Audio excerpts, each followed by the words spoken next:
Hey everyone, and welcome back to the channel. Have you ever felt like you're in a constant battle with yourself? You make all these plans, you set these ambitious goals, you tell yourself, this time, I'll be more disciplined. You try to force yourself to wake up earlier, eat healthier, work out every day, stop procrastinating. But no matter how hard you try, you end up back where you started, feeling like a failure. You blame your lack of willpower, your laziness, your inability to just stick with it. I've been there. For years, I believed the solution to all my problems was more discipline. I thought if I could just be tougher on myself, more rigid, more structured, then I would finally achieve the life I wanted. I read all the books, listened to the podcasts, and tried every productivity hack out there. But instead of getting better, I just felt more and more exhausted, more anxious, and completely burnt out. It was a cycle of shame and self-criticism that left me feeling defeated. What if I told you that the problem isn't your lack of discipline?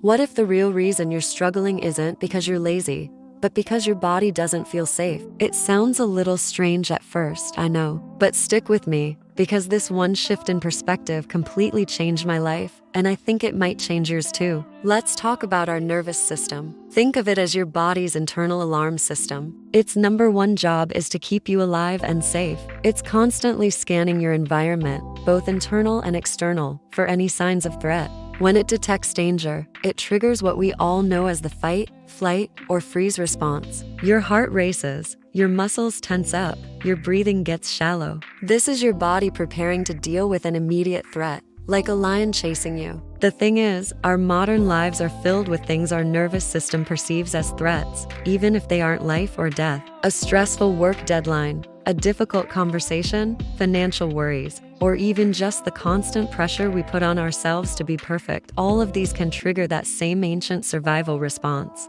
When your nervous system is constantly in this high alert state, we call it dysregulation. You might experience it as anxiety, irritability, brain fog, or that feeling of being completely overwhelmed and unable to focus. On the flip side, you might experience it as a total shutdown. That's the freeze response. This looks a lot like procrastination, lack of motivation, feeling numb, or endlessly scrolling on your phone to escape. We label these behaviors as lazy or undisciplined, but what's really happening is that your body is in survival mode. It's screaming, I don't feel safe. I need to conserve energy and protect myself. When your body is trying to survive, it doesn't have the resources for things like creativity, long-term planning, or building new habits. It's just trying to get through the day. This is where my own story comes in. I used to force myself to wake up at a.m. every single day. I'd drag myself out of bed, feeling groggy and resentful. My alarm felt like an attack. I'd then force myself through a high-intensity workout that I hated, chug a green smoothie that I didn't enjoy,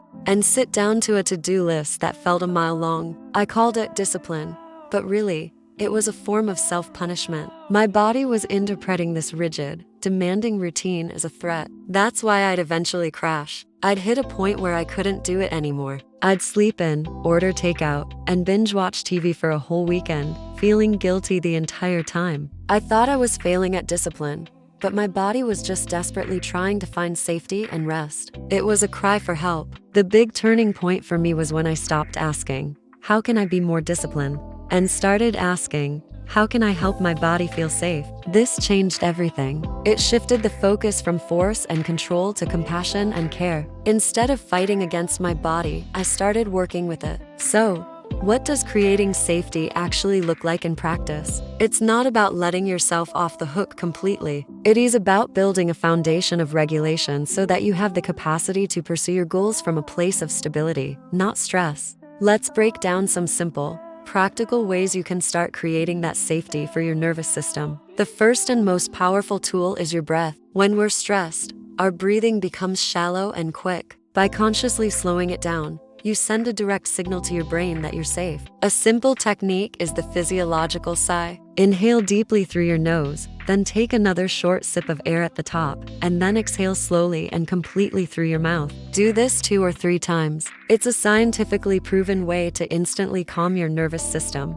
You can do it anywhere, anytime you feel that wave of stress or overwhelm rising. The second area is mindful movement. Instead of forcing yourself into a workout you dread, Ask your body what it needs today. Maybe it's a gentle walk outside in nature. Maybe it's some light stretching. Maybe it's dancing in your living room to your favorite song for 5 minutes. The goal isn't to burn a certain number of calories. It's to connect with your body and release stored tension. Movement that feels good is a powerful way to tell your nervous system that you are safe and in control. Third, let's talk about sensory input. Your 5 senses are direct gateways to your nervous system. You can use them to create a sense of calm and safety. What does that mean? Maybe it's wrapping yourself in a soft, weighted blanket. Maybe it's listening to calming music or the sounds of nature. It could be lighting a candle with a scent you love, like lavender or sandalwood. Or maybe it's sipping a warm, caffeine-free tea. Pay attention to what sights, sounds, smells, tastes, and textures feel grounding and comforting to you, and intentionally incorporate them into your day.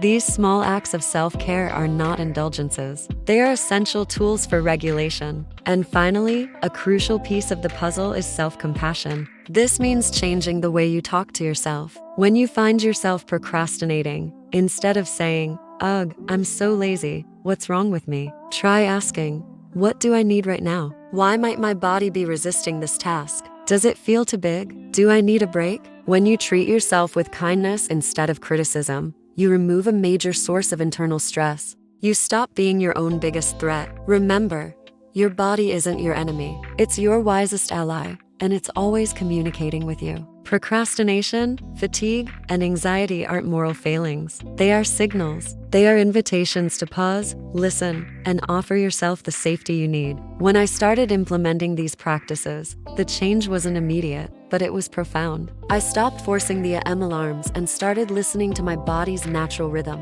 Some days I wake up early and feel energized. Other days I need more rest.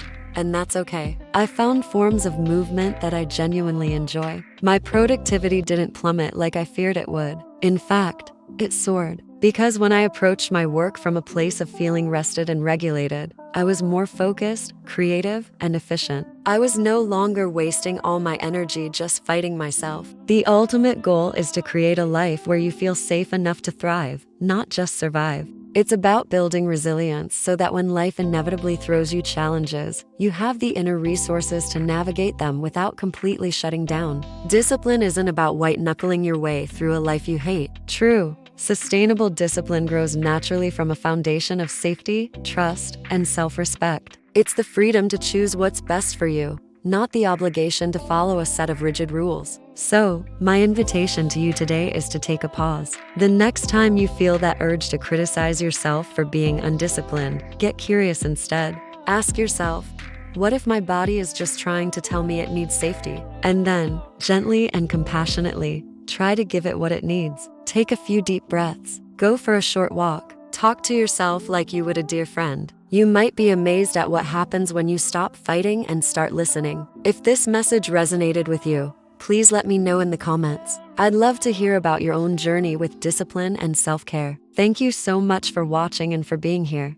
Don't forget to like and subscribe for more content on living a more conscious and compassionate life. Take good care of yourself, and I'll see you in the next video.